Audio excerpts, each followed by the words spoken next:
Everyone, कैसे सभी लोग? उम्मीद करता हूं सभी लोग बहुत अच्छे होंगे। Welcome back, this is Atharva भैया back again with a brand new video. और सभी लोगों का स्वागत है चैनल के ऊपर। सभी जो क्लास 10 के नए बच्चे हैं 2024-25 बैच के, मैं सभी का तहे दिल से वेलकम करता हूं हमारे इस प्यारे से चैनल के ऊपर। पूरे साल हम लोग साथ रहने वाले हैं, साथ में पढ़ने वाले हैं, तो सभी लोगों का बहुत बहुत बहुत सारा वेलकम है। हमारा आज का ये जो वीडियो रहने वाला है, इस एक वीडियो के अंदर हमने पूरा क्लास 10 का सार निकाल लिया है। जो जो चीजें हमें क्लास 10 के अंदर रिक्वायर्ड है, जिन जिन चीजों की रिक्वायरमेंट होती है, माइन्यूट से माइन्यूट डिटेल मैंने आज इस वीडियो के अंदर कवर की है। हमें पढ़ना कैसे है, कितने घंटे पढ़ना है, किन किताबों को इस्तेमाल करना है, साइंस सोशल मैथ्स कैसे पढ़ना है, इंग्लिश हिंदी कब पढ़ना चाहिए, उसके बाद में फिर पूरा साल भर कंसिस्टेंसी कैसे मेंटेन करनी है, हाफ ईयरली में नंबर कैसे अच्छे आएंगे, फाइनल में नंबर कैसे अच्छे आएंगे, 95+ कैसे लाना है, हर चीज माइन्यूट से माइन्यूट डिटेल मैंने इस वीडियो के अंदर कवर की है। इस वीडियो में आपको सेक्शंस भी देखने को मिलेंगे। ये एक वीडियो बाकी 10 वीडियोस के बराबर है, तो अगर आप ये वीडियो एंड तक देख लेते हो तो हर चीज क्लियर हो जाएगी। उसके बाद आपको टेंशन लेने की जरूरत नहीं पड़ेगी क्लास में। जो भी बच्चा नया है चैनल के ऊपर, मैं आपको बता दूं कि हम लोग साथ में पूरे साल पढ़ने वाले हैं। इस चैनल की सबसे बड़ी खासियत ये है कि यहाँ पर मैं कभी भी आपको बोलता नहीं हूँ कि तुम ये कर लो वो कर लो हो जाएगा। मैं तुम्हारा हाथ पकड़ के तुम्हें पढ़ाता हूँ, ठीक है। पिछले साल भी हमने सेम चीज की, पिछले साल भी हमने सेम चीज की। हम हर साल सिर्फ ये नहीं है कि मैं तुमको बोल देता हूँ कि ये कर लो हो जाएगा, मैं तुम्हारे साथ एंड तक लगा रहता हूँ कि नहीं यार बच्चे के नंबर अच्छे आने चाहिए, और यही मेरा गोल रहता है। इसलिए अगर आप नए हो, लाल बटन दबा के चैनल को सब्सक्राइब कर देना, क्योंकि इसके बाद में 10th सॉर्टेड है, और बेल आइकन को प्रेस करोगे तो सारे वीडियोस के नोटिफिकेशंस आएंगे। दैट बीइंग सेड, बिना किसी देरी के स्टार्ट करते हैं। अब देखो, पिछले 4-5 सालों से ना मैं यहाँ पर पढ़ा रहा हूँ। कोविड के टाइम पर हमारा one of the first channel था क्लास 10 के लिए, ठीक है। तो यहाँ पर आज मैं जो बात करता हूँ ना, वो ऐसे नहीं करता था कि कल चैनल बन गया आज उठ के मैं बात करता हूँ। पिछले 4-5 सालों से मैं लाखों बच्चों को जाते हुए देख रहा हूँ। सबसे पहली बैच जो थी ना कोविड वाली, तब से लेकर अभी तक जो जो चेंजेस आए हैं, जिन जिन चीज़ों से बच्चे गुजरते हैं, हर चीज़ मुझे पता है, क्योंकि वो चीज़ मैं खुद भी एक्सपीरियंस कर चुका हूँ और बच्चों के थ्रू करता भी हूँ। इसलिए आज जो मैं तुमको बताने वाला हूं वो हर चीज तुमको साल भर कहीं ना कहीं जरूर काम आएगी। वीडियो को मैंने अलग अलग सेक्शंस में डिवाइड कर रखा है। आप वीडियो को 1.5x पर देखना, जिससे आपका समय भी बचेगा और सारी चीजें आप तक पहुंच भी जाएंगी। सबसे पहले आता है डर। क्लास 10 में एंटर करते से ही दुनिया जहान के लोग आपको आके ये चीज बोलते हैं कि क्लास 10 टफ है, क्लास 10 टफ है, क्लास 10 तो बहुत टफ होने वाली है ना। पूरे साल भर पढ़ना पड़ेगा, 7-7 8-8 घंटे पढ़ाई करनी पड़ेगी, और आप आ जाते हो प्रेशर में। ये नन्ही सी जान सहम जाती है कि अरे भैया अभी तो 9 से 10 में आए थे, 9th पहली टफ लग रही थी, अब 10th आप और टफ बोल दो। तो देखो मेरी जान, एक बात मैं आपको बता दूं, क्लास 10 टफ है, ऐसे बोलने वाले लोगों से थोड़ा दूर रहिए। मैं गिरा होया बंदा जमा नीच बल्ली है, ठीक है। मैं आपको बता दूं, क्लास 10 आपके जीवन की सबसे आसान क्लास होने वाली है। ये लिख के आप रख लो, क्योंकि क्लास 10 होती इतनी आसान है, फालतू उसका हवा बनाया जाता है, क्योंकि वो एक बोर्ड वाली क्लास होती है। तो पूरा देश दे रहा होता है, सारे बच्चे दे रहे होते हैं, यूनिफॉर्म पेपर होता है, सेम पेपर होता है। तो इसलिए लगता है कि नहीं यार बहुत बड़ा इवेंट है, बहुत बड़ी एग्जाम है। कुछ नहीं होता। वही अगर मैं आपको बोर्ड्स का पेपर स्कूल में लाके दे दूंगा ना, और बोलूंगा कि ये बोर्ड्स का पेपर नहीं नॉर्मल पेपर है, तो आप ऐसे ही सॉल्व कर लोगे। वो बस माहौल है, माइंडसेट है। अगर आप माइंडसेट बना के चलोगे कि बहुत टफ है तो टफ लगेगी। अगर आप माइंडसेट बना के चलोगे कि यार पेपर ही तो होगा, पेपर ही देना जो सिलेबस में से आएगा, फोड़ के आ जाओगे, ठीक है। तो सबसे पहली चीज, डरना नहीं है। एक पेपर निकालना कॉपी में से और उस पर लिखना class 10 will be the best class of my life, और नीचे लिखोगे अपना नाम और आगे लिखोगे कंट्री टॉपर। ये अफर्मेशन, ये जो होता है ना कि मैं फोड़ के दिखाऊंगा, ये अपने टेबल पर दिखना चाहिए रोज। जब भी डिमोटिवेटेड फील करोगे, वो पेपर को देखोगे और बोलोगे नहीं अभी तो बहुत कुछ अचीव करना है मुझे। अब भैया पढ़ा कैसे जाए? देखो अप्रैल का महीना है, ठीक है। आप हो सकता है ये वीडियो बाद में देख रहे हो, लेकिन अभी अप्रैल का महीना चल रहा है, और तुम में से 95% बच्चे अप्रैल के महीने में नहीं पढ़ेंगे, ठीक है। अब ये जो 5% बच्चे होते हैं ना, जो अप्रैल के अंदर पढ़ते हैं, वो क्यों आगे निकल जाते हैं वो मैं आपको बताऊंगा। और इसी के साथ साथ आज मैं आपको जो जो चीजें बताऊंगा पढ़ने के हिसाब से, वो ध्यान रखना, क्योंकि ये साल भर काम आएंगे। तो अब हम थोड़ा और डिटेल में चलते हैं। अब हम लोग आ जाते हैं, सबसे पहले ये बात करते हैं कि हमें डेली पढ़ाई कैसे करनी चाहिए। भैया क्या हमें 7-7 8-8 घंटे लगातार पढ़ने की जरूरत है? भैया क्या 10 घंटे पढ़े बिना 10th क्रैक नहीं हो सकती? तो आज मैं आपके सारे सवालों का जवाब दे देता हूं। देखो सबसे पहले हम लोग स्टार्ट करते हैं और ये बात करते हैं कि हमारा डेली रूटीन कैसा होना चाहिए। कैसे आप 7 बजे उठोगे, 6 बजे उठोगे, आप फिर तैयार होगे स्कूल के लिए, वो सब बातें मैं नहीं करूंगा, ठीक है। वो सब बकवास बातें होती है, उससे कुछ नहीं होता। हम लोग सीधा पॉइंट पर आते हैं। देखो सबसे पहले मैं आपको ये बता दूं, सबसे इंपॉर्टेंट पॉइंट नोट डाउन कर लो या फिर इसका स्क्रीनशॉट ले लो, कि आपको मैथ्स डेली प्रैक्टिस करना पड़ेगा।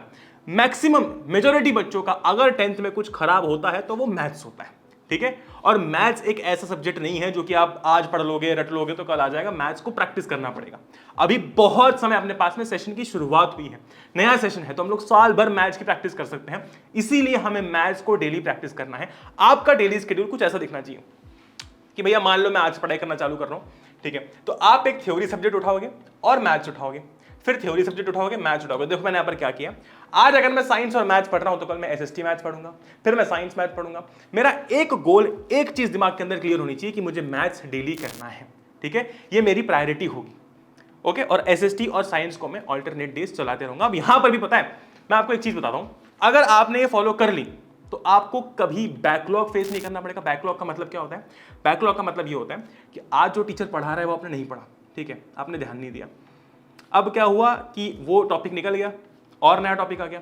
ऐसे करते करते टीचर ने तो बहुत सारे नए टॉपिक्स पढ़ा दिए, लेकिन आप पीछे रह गए, ठीक है। तो अब जो टीचर ने तो सब कुछ पढ़ा रखा है वो आपको खुद से पढ़ना पड़ेगा, और इसे हम लोग बैकलॉग बुलाते हैं, ठीक है। आज से ये एक चीज फॉलो करना, जो कुछ भी स्कूल के अंदर पढ़ाया जा रहा है ना, घर आते से ही वो पढ़ लो। मान लो आज आपके रूटीन में है साइंस और मैथ्स, ठीक है, तो मान लो आपको साइंस के अंदर आज केमिकल रिएक्शन के अंदर कोई एक पर्टिकुलर टॉपिक पढ़ाया, घर आओ, ठीक है, आने के बाद मुश्किल से 20-25 मिनट लगेंगे, ठीक है, 20-25 मिनट लगाओ और जो भी आज पढ़ाया था ना उसको वापस से एक बार पढ़ लो, रीड कर लो, याद कर लो क्या पढ़ाया था। बस ध्यान देके याद करो कि क्या पढ़ाया गया था। अगर तुम इनिशियली सिर्फ इतना भी करते हो ना, तुम 95% बच्चों से आगे निकल सकते हो, इस बात की मैं गारंटी दे रहा हूँ। बच्चे क्या करते हैं, स्कूल जाएंगे, आएंगे और सोचेंगे अरे अभी तो बहुत टाइम है, अब कौन पढ़ना चालू करता है, अभी से कौन पढ़ना चालू करता है। मैं तुमको कह रहा हूँ कि दिन भर मत पढ़ो, मैं इतना ही कह रहा हूँ कि बस जो आज पढ़ाया गया है ना 25-30 मिनट में उसको ध्यान से देख लो क्या पढ़ाया गया है, याद कर लो, रिवाइज कर लो। अगर तुम सिर्फ इतनी आदत भी डाल लेते हो, ये तुमको आगे जाकर बहुत ज्यादा काम आएगी। तुम मुझे याद करोगे कब? तब जब तुम्हारी मिड टर्म टेस्ट आएंगी, है ना, वो जो स्कूल टेस्ट, क्लास में टेस्ट नहीं होती वो आएगी, जब हाफ ईयरली आएगी तब तुम मुझे याद करोगे भैया ने सही कहा था, आज मुझे बार बार चीजों को पूरा नहीं पढ़ना पड़ रहा, ठीक है, ये बात ध्यान रखना। अब हम लोग सब्जेक्ट वाइज बात करते हैं कि किन किन चीजों का हमें ध्यान रखना होता है। ध्यान से देखो, सबसे पहली चीज जब मैं बात करता हूं साइंस की, तो हर एक कॉन्सेप्ट क्लियर होना चाहिए। ये मैं इसलिए बोल रहा हूं क्योंकि आज से अगर तुम मेरे पास 4-5 साल पहले आते और बोलते कि भैया क्या मेरा कॉन्सेप्ट क्लियर होना जरूरी है, मैं बोलता बिल्कुल नहीं। अगर आप कुछ गिने चुने घिसे पिटे टॉपिक्स को रट लो, 10 सवाल कर लो, तो आप साइंस में 80 में से 80 ला सकते थे, ठीक है। ये चीज वैलिड थी 4-5 साल पहले, क्योंकि तब घिसा पिटा सेम पेपर रिपीट होता था, है ना, सेम टाइप के क्वेश्चंस आते थे और सीधा कुछ पर्टिकुलर क्वेश्चंस पूछे जाते थे। लेकिन अब ऐसा नहीं है, अब टाइम बदल गया है, अब कॉम्पिटेंसी बेस्ड क्वेश्चंस पूछे जाते हैं, ठीक है। कॉम्पिटेंसी बेस्ड क्वेश्चन का मतलब क्या है? वो क्वेश्चंस, वो टॉपिक्स मैं बोल सकता हूं जिनमें आपको दिमाग लगाना पड़े, ठीक है, दिमाग लगा के आंसर देना पड़े। इसीलिए हर कॉन्सेप्ट साइंस में क्लियर होना चाहिए। दूसरी बहुत इंपॉर्टेंट बात, make as easy notes as possible.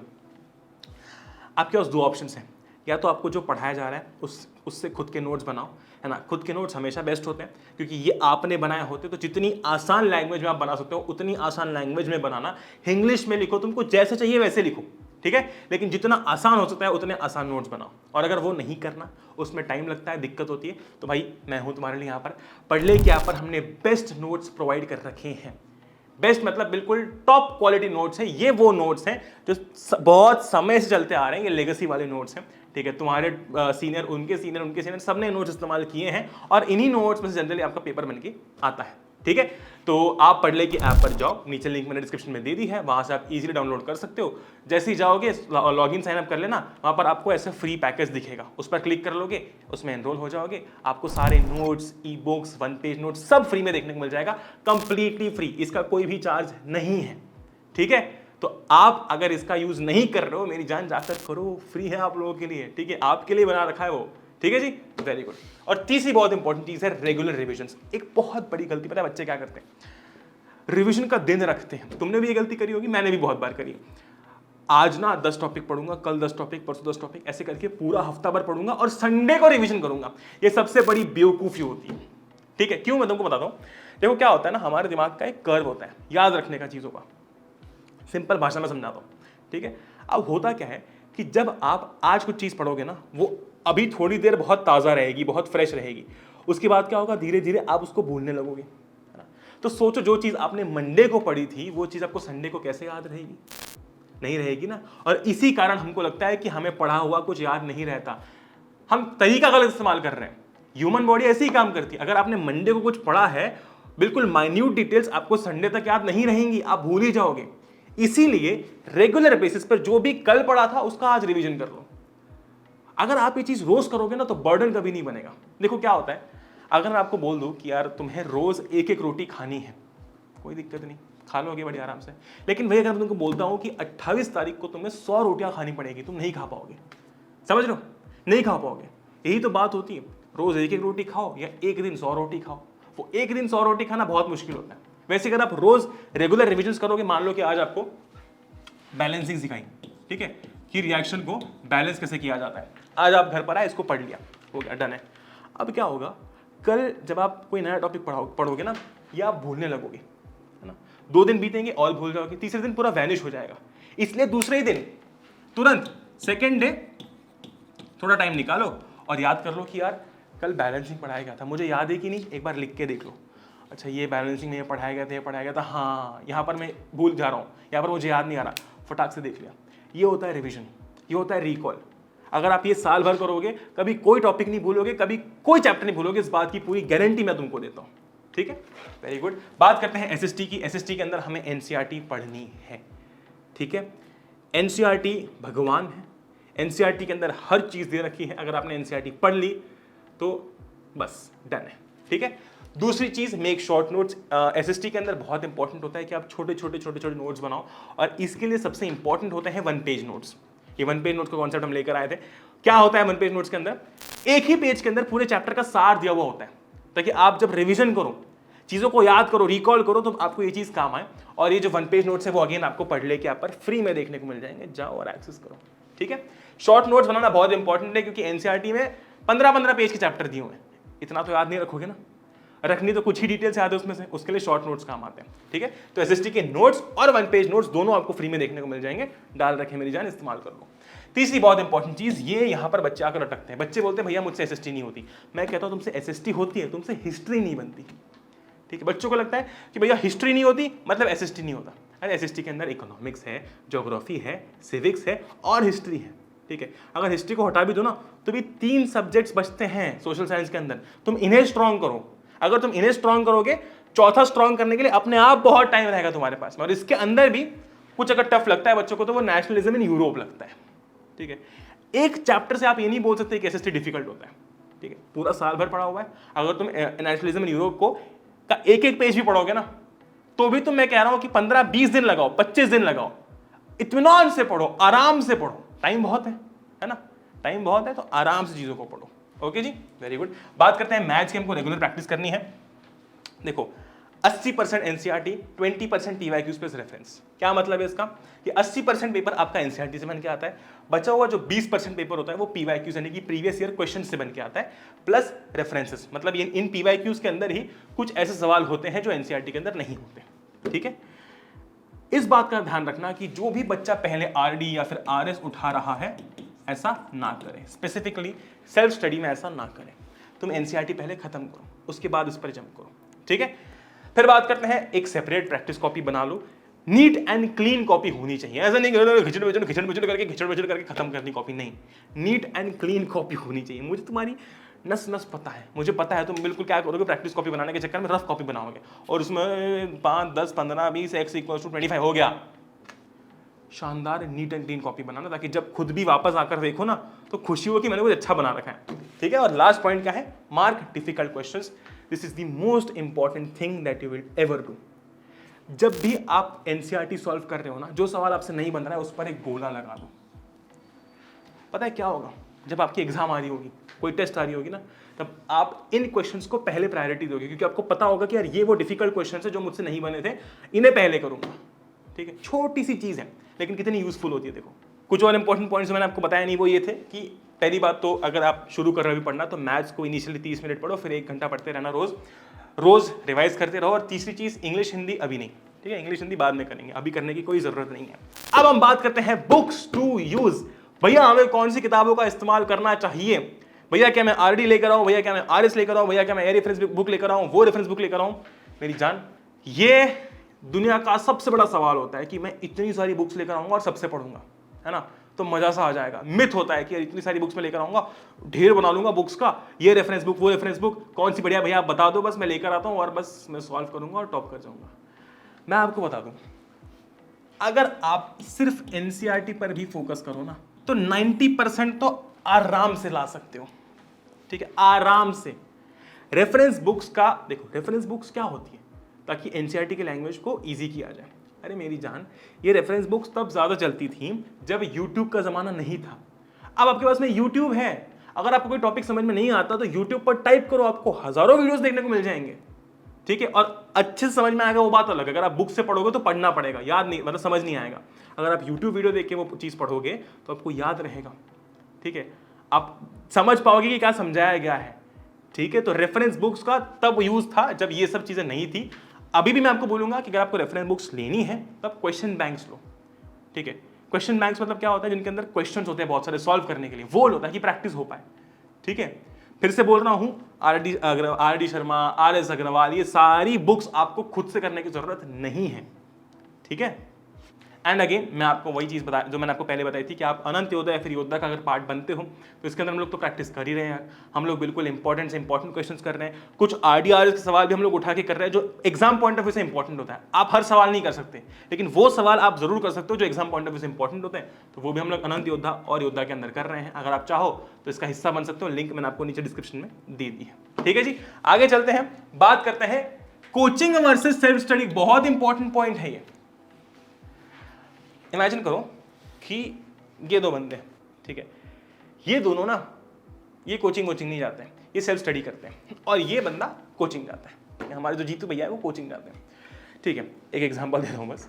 अब हुआ क्या, एक टेस्ट हुई, ठीक है, एक टेस्ट हुई क्लास के अंदर, जो वीकली टेस्ट होती है, उसमें क्या हुआ कि जो हमारे जीतू भैया थे इनके 40 में से आए 30 मार्क्स, और ये जो दोनों दोस्त थे जो कुछ कोचिंग नहीं जाते हैं, इन दोनों के आए 33 मार्क्स 40 में से। भैया ये कैसे पॉसिबल है, जीतू भैया तो कोचिंग जा रहे थे, ऐसा कैसे हो गया? मेरी जान, यही सबसे बड़ी गलती हम लोग करते हैं। देखो, कोचिंग का मतलब ये नहीं होता कि आपको अच्छे मार्क्स आएंगे। सी से कोचिंग और सी से कंसिस्टेंसी में हमेशा कंसिस्टेंसी जीतती है, ठीक है। ये दोनों बंदे रोज पढ़ाई कर रहे थे, कंसिस्टेंटली पढ़ाई कर रहे थे, इसलिए इनका नंबर ज्यादा है। वर्सेस ये भैया क्या कर रहे थे, ये आज पढ़ते कल नहीं पढ़ते, फिर परसों पढ़ते, फिर 2 दिन नहीं पढ़ते। तो कोचिंग तो जा रहे थे महाराज, लेकिन ये महाराज कोचिंग तो जा रहे थे लेकिन कंसिस्टेंटली पढ़ाई नहीं कर रहे थे। तो आप अपनी पढ़ाई का जो जिम्मा है वो कोचिंग पर नहीं थोप सकते कि कोचिंग जा रहा हूं बस हो जाएगा, नहीं। कोचिंग आपको 10 से 20 पर ले जाने के लिए है। अगर आपको 10 से 100 पर जाना है तो बचा हुआ जो 80-90 है ना, आपको खुद ही डालना पड़ेगा। ये बात समझो। कोचिंग कभी भी बहुत अच्छे रिजल्ट लाने में इन्वॉल्व नहीं होती, वो बच्चा होता है, उसकी मेहनत होती है, ठीक है। थोड़ा बहुत पुश कोचिंग आपको दे सकती है, मैं बिल्कुल मानता हूं, लेकिन जो मेहनत करनी है वो बच्चे को ही करनी है, तो हमें खुद को ही करनी है। इसलिए ध्यान रखना कि अगर आप अनंत योद्धा भी ज्वाइन कर रहे हो, अगर आप कोई कोचिंग भी जा रहे हो, ये बात ध्यान रखो कि आपको खुद भी मेहनत करनी पड़ेगी, ठीक है। अब जनरली नॉर्मल केसेस में क्या होता है कि सेल्फ स्टडी भैया हमसे हो नहीं पाती। आप हमको मूवी देखने के लिए बोल दो हम देख लेंगे, आप हमको क्रिकेट खेलने के लिए बोल दो हम खेल लेंगे, लेकिन आप हमको पढ़ाई करने के लिए बोलोगे वो हम खुद से नहीं कर सकते। इसलिए जनरली बैचेस या फिर कोचिंग होती है ताकि आप वहां जाओ, आपको पढ़ाया जाए। सेल्फ स्टडी जनरली खुद से नहीं हो पाती, सेल्फ स्टडी का नाम ही वही है, सेल्फ स्टडी, लेकिन पढ़ाई खुद से नहीं हो पाती, और उसे स्टार्ट करने के लिए कोचिंग या फिर बैचेस होती हैं। लेकिन इस बात का ध्यान रखना कि सिर्फ वो आपको पुश देने के लिए है, आपके बहुत अच्छे नंबर लाने में आपका ही हाथ होगा, ठीक है। और यही चीज मैं आपको आगे समझाने वाला हूं, वो है कंसिस्टेंसी। ध्यान रखना, साल भर ये चीज ध्यान रखना कि आप अगर मान लो ये आपका ग्राफ है पढ़ाई करने का, ठीक है, ये आपका पढ़ाई करने का ग्राफ है।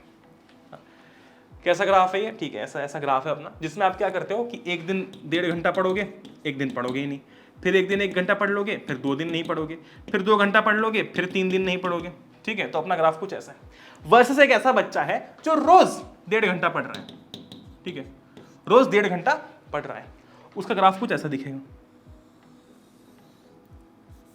ठीक है। उसका ग्राफ जो है वो कुछ ऐसा दिखेगा। आप देखो कि इनिशियली तो कुछ गैप नहीं है, लेकिन विद टाइम देखो कितना फर्क पड़ेगा, ठीक है। तो जो कंसिस्टेंसी होती है ना, वो आज नहीं दिखेगी, कल नहीं दिखेगी, 2 महीने बाद दिखेगी, 3 महीने बाद दिखेगी, जब आपके स्कोर्स अच्छे आएंगे, पूरे क्लास से आप बेटर स्कोर करोगे, क्योंकि आप कंसिस्टेंट थे शुरुआत से। और कंसिस्टेंसी हमेशा जीतती है, चाहे वो करियर में हो, स्कूल में हो, लाइफ में हो, रिलेशनशिप्स में हो, कंसिस्टेंसी हमेशा जीतती है। ठीक है, थोड़ा मैंने बाबू वाला ज्ञान यहाँ पर दे दिया है। ओके जी, विद दैट बीइंग सेड, हम लोगों ने हर चीज इस वीडियो के अंदर कवर कर ली है क्लास 10 की। मैं आपको फिर से बता दूं, हलवा है, इजीली हो जाएगा, बस थोड़ा सा डेडिकेशन चाहिए कि नहीं यार मुझे करके दिखाना है। With that being said, love you all, take care. अगर आप नए हो सब्सक्राइब करना मत भूलना। आप मुझे इंस्टाग्राम पर फॉलो कर सकते हो, लिंक मैंने नीचे डिस्क्रिप्शन में दे दी है, जाओ फॉलो करो, मजे करते हैं, बस साथ में पढ़ाई करेंगे और फोड़ के रख देंगे। Love you all, take care, जय हिंद, वंदे मातरम, गुड बाय।